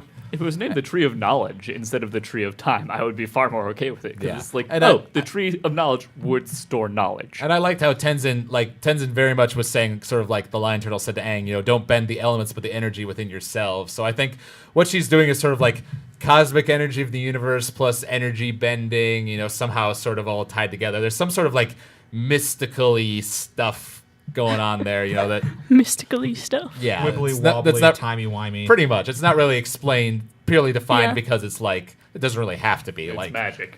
basically they're allowed. It's a mythology, they're allowed to have these things that aren't totally explained that just sort of happen. No, I don't need. Again, I don't need an explanation for the tree. I don't. Right. Just introduce it an episode earlier than they did, Yeah. and it would have been fine. Well, they even said the roots of the tree bind the physical and spirit worlds together. So it's this tree is actually kind of important. Yeah, no. We Just a little should have bit. mentioned this even earlier then, last season. Which I actually thought might be interesting if, in book 3 is going to be probably dealing with a lot of the conflicts between the spirits and the humans. What if the humans are let's destroy the Tree of Time if that's even possible, because if we destroy the roots that bind the worlds together, then the spirit world and the human will be permanently separated. That could be an interesting plot line. That sounds like a plot. Yeah, that's just an idea I have. Totally. Oh could God! not happen. Oh God! No! I just imagine what's gonna happen. Season 3 is gonna be literally Final Fantasy. What is that Final Fantasy movie? Oh, Spirits Within. Spirits Within. Yeah, it's just gonna be Spirits Within, and I'm just gonna sit here, and you're gonna just. It's gonna be I'm gonna have a stigmata. I'm gonna be bleeding blood. I'm seeing my crying blood. Right, blood. Bleeding blood. And once again, I like the whole thing they did with because I really saw in this last episode, we really saw some nice character development with Korra, because earlier on the show, she had said, how she talked with her parents, how her parents were we just wanted you to be a normal kid, but then it turned out that you're the Avatar and everything changed for us. And she was I didn't want to be a normal kid, I just wanted to be the Avatar. She's sort of the opposite of Aang, where Aang wanted to be a normal kid, but was the Avatar. Korra saw the Avatar, was the Avatar, and thought that was awesome. The Avatar was her whole identity, and then it was taken away from her in this episode, but she found, that she still was her own person, even without being the Avatar, that she was still cool and all that. So that all was awesome. And then you get the big punch out, Pacific Rim fight, which we've talked about, and the Jinora baloney that sort of goes on there, which we've talked about. And I did think it was nice, where she takes Rava out, awesome, and then Spirit bends Vaatu Unalak, and he sort of disappears, and she says, like, go in peace, does, like, the bow thing. I sort of read that as, like, basically, Unalak has just been turned into spirit particles, and Vaatu is now, like, with, just like how Rava was within Vaatu is now buried somewhere deep within Rava, and will be reborn in the next 10,000 years. What I'm imagining is that it's going to be like... It's not a tumor. No. Has anyone here ever seen Alien? No. A little bit. It's gonna be exactly like the chest burster. He's gonna pop out instead of screaming. It's just hear the little teeny tiny dubstep can go. Just bursts out. Or it's gonna be like Army of Darkness. There's gonna be a little head. Oh, you're the good Avatar, and I'm the bad Avatar. You're good little two shoes. Good little two shoes. Well, I was thinking that, like, obviously, probably the best case scenario, for the situation, but whoever is Avatar 10,000 years from now, I can't believe having the High Lord of Darkness emerging out of your body is going to be a pleasant experience. Yeah, I know. He's just that's going to be the Avatar's just going to get personality insta-gived by it. stuff. It's going to be like, wait, what? Boom.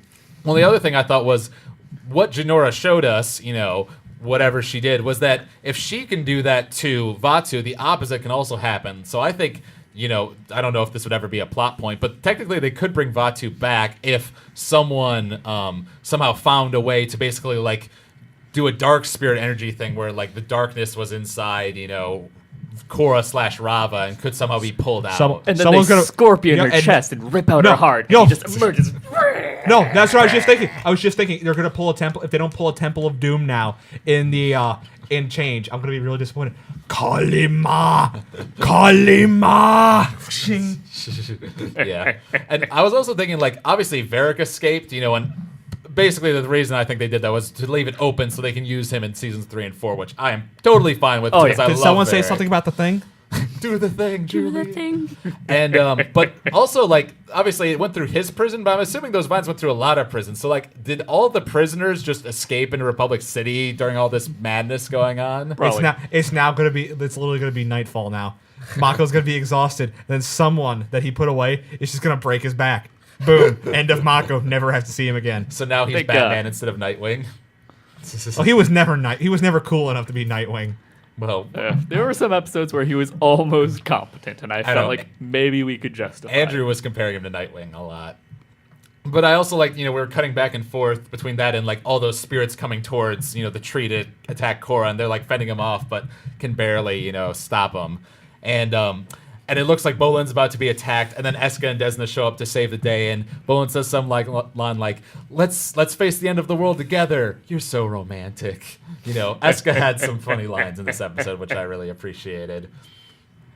And then basically, they all come back to the spot. Korra and Rava fuse again. Harmonic convergence is over. Everything is sort of done. We're sort of into the epilogue, dealing with what happens after. And it was kind of interesting where, like, Bolin is basically like, Eska, come live with me in Republic City. I love you. Eska's like, no, me and Desna are going to, help rebuild the North. So I love you, but we must be apart. So once again, it seems like Bolin has found love, but yet That doesn't have a girlfriend. That kind of made me mad because He's not allowed to be happy. Bolin and Asami. I loved that little moment between them. Like, It was when so he great. was like, yeah, like, we're gonna face the end of the world together, and she's like, that But whole then line. later she was like, the end of the world was upon us. I wasn't thinking clearly, or something like that. It's like, which is clearly a lie, by the way. probably, but also it is a stressful situation, so you're bound to say things you don't necessarily mean. And she's like, I will always love you and all that stuff. And I was like, Oh, yeah, I will- stop it. While being really monotone. Yeah. Oh God, I wrote it But- down. Oh, but she even- said, "You'll have a special place in the organ that plumps my my blood, like my humble turtle." What's duck." really weird though is that Humble turtle even duck, though she whatever was it still like super monotone like usual, there was actually a little bit more inflection in her voice, and she like smiled, so like you could tell what she was saying was like true. And Yeah. So I don't know. I like Eska and Bolin. Like, I could see it working because Eska does have some funny lines, but at the same time, I still sort of want Bolin to be with someone who's pleasant, because Eska is better now than she was at the beginning. But we saw, like, in those first 4 episodes, she was kind of psycho, like super obsessive, so like really controlling of Bolin. So she's probably not the best person for him to end up with in the first place. And then there was that scene right at the end. Yeah, well then she's talking with Tenzin, like, and he's like, "Oh, so you regained your connection with your past avatars?" She's like, "No, they're gone." I was like, "Oh, okay." Well, If season 3 or 4 is not about getting those back, I'm going to be a little concerned. see, I'm okay with it, but I mean, personally, I could see them doing that, like where she goes on some quest to get him back, and that could be cool and interesting. And if they go in that direction, as long as it created a good story, I'd be fine with it. And then we find out that half the avatars were rampaging psychopaths. But personally, I like the idea. Like, I sort of like this idea that Korra is both she's the last avatar of the old age and the first of a new. You know, like this really brings a sense of like big change is coming, and Korra like has a large role, to play in the future events. Like it brings a whole new gravity to the show, and it brings an actual consequence to this battle. Because I was with the whole Jinora thing, we were sort of debating if she was going to pull a Yue and like sacrifice herself to become like the new spirit of light, and die in the process, and then she didn't. Which I was kind of okay with, because then it would be basically an exact repeat of what they did with Yue in book 1 of the original show. But having the past connections be gone, that sort of makes sense, because basically Rava was killed, and then she was reborn and they fused again. But that's like a new version of Rava. The old version of Rava that had the connection with the past avatars did die, and was gone. So I think it makes sense that those past connections are gone, and this is a serious consequence to this battle. while I actually agree with everything that you just said, the only thing that I have a problem with is that I think it is the same Rava, because the whole point was that neither Rava nor Vaatu can die. Like they just live within. So I think it's still the same version, but the whole point though is that when she died, she lost the connections that she had made with the other people. If you want to think of it like Korra is like, here, and Rava is here, and there's like some strings connecting them together, and that's like the connection stuff, like the past lives. That's what I was thinking. Those strings were cut, so then they fuse again, and Rava is, together with Korra again, and they're, good, but now there are new strings like attaching them together. The past ones are gone, the past lives are gone. That's sort of the way I kind of read it. I feel bad for the next avatar, because the only advice she's going to get is from Korra. It's like, have you tried punching it? And she's like, yeah, I tried that. It's like, well, crud. Have you tried being a bitch? Hey, give Korra some credit. Wait, hold up. Maybe we could talk to... Oh, that's right. You can't just have everything handed to you like I was. Sorry. Yeah, but see, two things with that. One, I saw in these last few episodes, like after Korra like lost her memories with the whole spirit eating her thing, and then what she did in these episodes, like she's a pretty... I mean, she deserves her title of Avatar at this point. Like, she saved the world, she's grown in like her wisdom, and she's not... And I mean, I think there needs to be some balance with her wisdom and calmness, but then also her fiery, passionate spirit. Because if she loses that entirely, then she sort of loses what makes her Korra, and I don't want that. But there needs to be some balance where she's not as angry all the time, And I think they're sort of getting to that, because she was definitely, doing some like more diplomatic-y things, being smarter in these last few episodes. I just hope she does. Like, I hope she does go back a bit to what she was before, a little bit, a bit aggressive and whatnot. I just hope she doesn't backslide too far, and then they have another season of, okay, you backslid again. Now you have to develop back into your Zen person at the finale. Not gonna do. No. They do that again. I'm just done. Yeah, because I'm not gonna sit through the same story that same coming of age story for a third time. Yeah, I don't think they'll do that again, because like the way I sort of read it is like the problem with book 1 that we pointed out at the time of the season finale is that she is just given her connection to the past avatars, and everything is fixed for her via, avatar powers, and Aang gives her the energy bending and she gets all her bending back and she can go avatar state, blah, blah, blah. It's just given to her. She didn't earn it. So then it doesn't really change her that much as a character, and she's still sort of the same as she was at the beginning of book 2.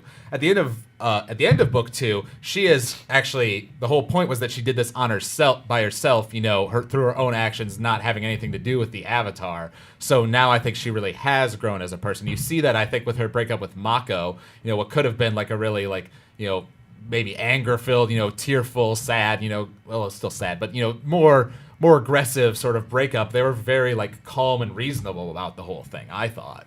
So I thought that showed how they had grown as characters and matured, And with the other point I was going to make with the whole past lives thing, I know some people are really mad about that, like seeing it as like, oh, they're trying to, just separate Korra even more from the original show, severing all ties with it. But really, the only time she used past avatars were like a plot point where her memories of Aang with like the Yakone stuff in book 1, where she was given her bending back by Aang and all the avatars at the end of book 1, and then her memories of Wan in book 2. Like that's the only things that the past avatars played with in Korra. And even in Avatar: The Last Airbender, like Aang had a lot of conversations with Roku, and the one time with Kyoshi, and that time where he talked to a bunch of the past avatars when he was debating about killing Ozai. But they aren't a thing that like comes up every episode. It's very rare, that the past lives play an actual influence in the show. So it's very important to the overall structure of the world that like there's this reincarnation cycle and that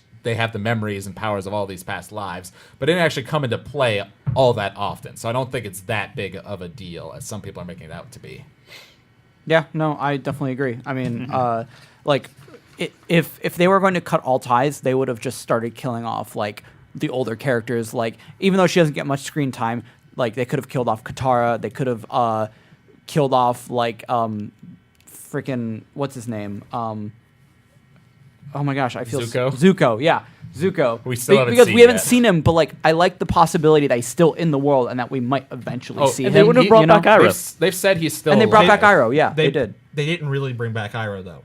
Yeah. They did. He was there, but in the same way Katara was there, in which case it's just like, oh yeah, no, these were also characters at one point. Hold on, no, Iroh played a way bigger part than Katara though. Yeah. Yeah, that's Like- not hard though, Mark. But Oogie played a bigger part than Katara did. Okay? Yes, but what I'm saying is, as far as a minor character, because Iroh is no longer a major character. Iroh is a minor character. As far as a minor character goes, I liked his part in it. And I like the fact that we might see him in book 3 because he's a spirit, so he might just walk out in the real world and just be like, hi, guys. He won't though. But Let's he- be honest. but he isn't might, going- though. They don't. The thing is though, I can tell that the writers really don't want to use a character when the original voice actor isn't around anymore. I really only think that they used Iroh because it was like, hey, yeah, let's. We is want a to perfect opportunity. Yeah, it's the perfect opportunity. But they're not going to do it again because at this point, if they do it again, first off, people are going to complain louder and louder about the voice, and more importantly, it's going to be beating a dead horse. Yeah. Well, I'll be okay with it if they do it because I don't- like it. Well, you're not the majority, Mark. That's the thing. I know. I'm not speaking for the majority. I'm speaking for myself. Yeah, I was sort of thinking that too. Like, technically, Iroh could leave the spirit world, and like, in my head, I think, oh, that would be so sweet for him to be able to talk to Zuko again. But then at the same time, Iroh sort of said he went to the spirit world so he could guide the spirit world, in this way. So I don't think he's gonna leave. And I think with the twist. Not the twist so much, but the big thing that happens at the end where Korra's leaving both the portals open and the spirit and mortal worlds are now basically going together. I can definitely see Iroh playing a role in like keeping any humans that come to try to colonize the spirit world from being like too aggressive or mean. Like he could be there to be like the voice of reason. This is the worst thing to happen to his retirement in like generations. Maybe, but now he said like I still had. My time in the mortal world was done, but I knew I could still play an important role in the spirit world, guiding the people who would come to the spirit world. Like, he probably knew that Korra might come there one day, And so now that this thing has happened, he can play an even bigger role in being, like, this person that a lot of people respect, and, like, we saw in the original show in the Tales of Ba Sing Se episode, he meets a guy tries to mug him, and by the end of their conversation, they're sitting down and having tea, and he's, like, giving him advice about how to, deal with his family situation. Like, he interacts with people so well, I feel like he could be that guy.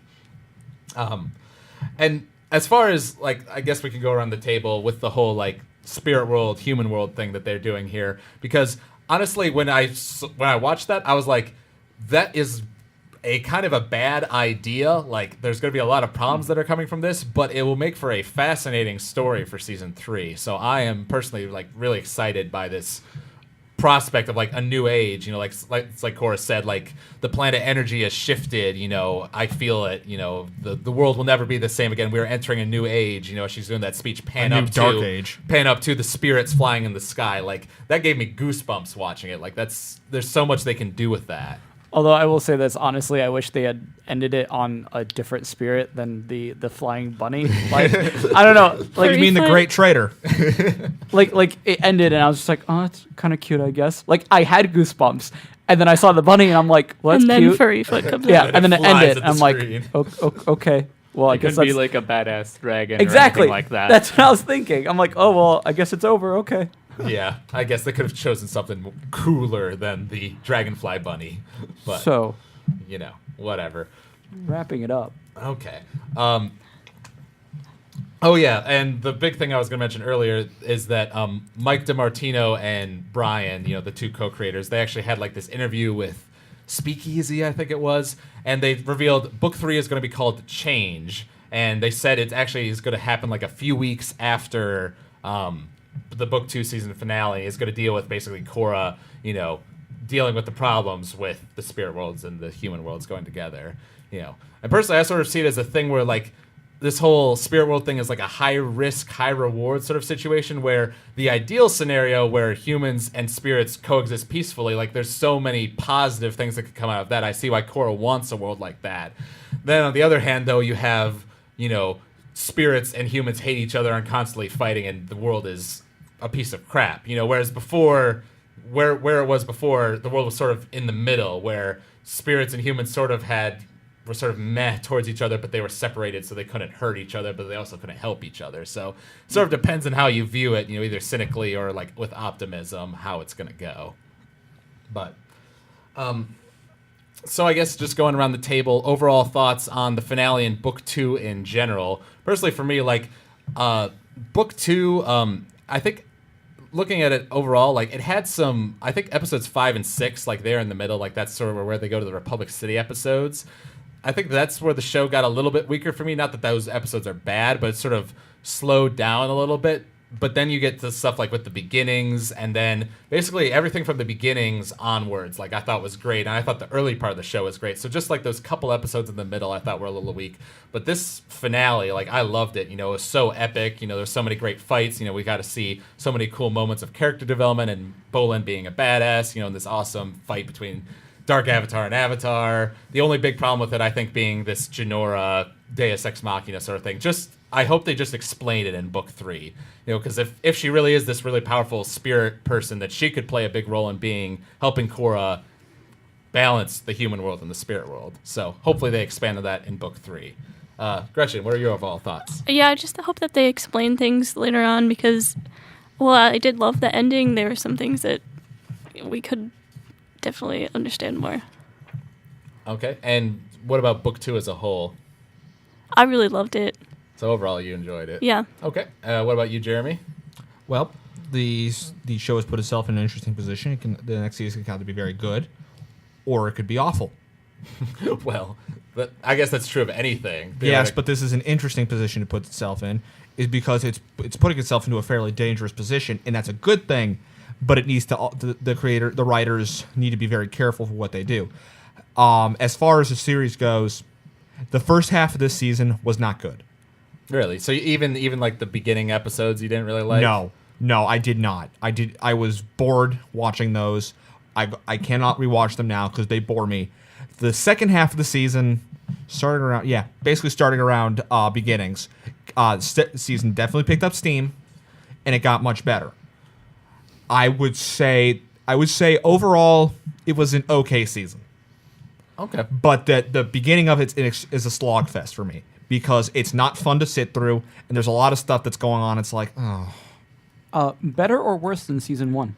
The beginning of season 1 was really strong. No, I'm talking like Overall, what do you think? I feel like it's actually a little weaker than season 1. Okay, that's fair. I think I actually like it more than season 1. Yeah, because of the ending, I think I like book 2 more than season 1, just because season 1 still had a good ending, but it's so epic at the end. It was too conclusive because of the whole miniseries thing, whereas with season 2, you saw they did something really epic in this awesome battle, but then it also leads into all this excitement for book 3 because they know they have more seasons now. They don't just end it on this thing that feels so conclusive like book 1 did. Yeah. I actually liked book 2 a little bit better. Not much better, but I enjoyed it more probably because of that last half. Bolin was awesome throughout the entire series. Like, I like kind of how he was blown off, but then he had his own Nuktuk thing, and then he grew out of that. And just him as a character growing throughout that season, it was really, really good. And that payoff at the end.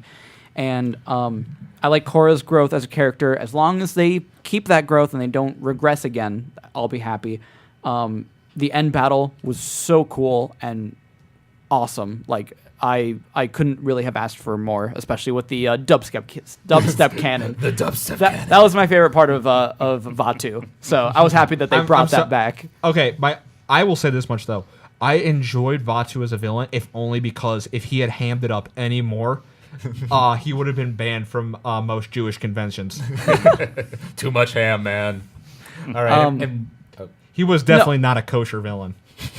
And yeah, no, basically I loved it. Yep. Okay. Peter, what were your overall thoughts on the finale and book 2 in general? I love the finale. It has a lot of really strong moments, and it has overall some of my favorite moments of the Avatar series. Season 2 overall, I think, is weaker than Season 1. Season 1 is a better story with a better villain and a worse ending. Season 2 is a less good story with great moments and a pretty dang good ending. I'm worried about what happens in Season 3 if they follow the patterns that they're already setting of characters regressing and becoming less interesting and more frustrating characters like Mako and Tenzin and Korra. I'm worried that they'll all just regress again, or different characters will regress. Yeah. Like, what if they brought Varric back as a character, except he was a less interesting character in some way, and he had to build back up to that? Please don't. Like, I'm just worried that they will do the same writing thing of, I don't want to help my characters get bigger than they were when I last left them, so instead I'm going to put them back where they were when they started. Yeah, I don't know. With what's interesting with Varric is, like, he's got to. I have a feeling we're not going to see him for a little while in book 3 because he's got to be riding it low, like trying to hide from the cops, hiding out in the spirit world. Maybe I sort of like the idea that he starts like a hotel thing in the spirit world or something like that. And apparently, I don't know where this was said, but apparently the creator said at some point, Lin Beifong is going to be featured much more prominently in book 3 than she was in book 2. Sounds and good. They mentioned something about there being an Earth Queen, which I didn't know about. And apparently that's going to be in book 3. So that'll be interesting to see what they do with that. So you heard all our thoughts on Korra book 2 and the finale. Pretty much all like the finale. It seems like it's more the beginning part that people are more mixed on. As far as what we're going to do for next time, Thanksgiving break is actually next week for us here at OU. So we'll have a podcast the week after that when we get back. Then after that is finals week, and we're gone for spring break. So we're probably going to only have one more podcast this semester. I think we're going to do the Ruby podcast then, because we were going to do it this week, but because the Korra finale randomly got put online, we've made this the Korra episode. Just couldn't wait. Yeah, pretty much. So we'll do Ruby for next time and close out the semester with that. So if you've enjoyed listening to this podcast, you can email us at techheads@avwproductions.com. Follow us on Twitter at techheadsou. Like us on Facebook. Subscribe to us on iTunes. We're AVW Media on YouTube. Techheads.me is our website. Give us, a positive rating if you like us. Negative rating if you don't. Just tell us why. We like constructive criticism, all that. So I want to thank all you out there for listening, and thank you guys for being my co-hosts on this awesome Korra podcast. Yep, thanks, guys. All right. And we'll see you guys next week when we close out the semester with a discussion on Ruby. This product is copyright AVW Productions 2000.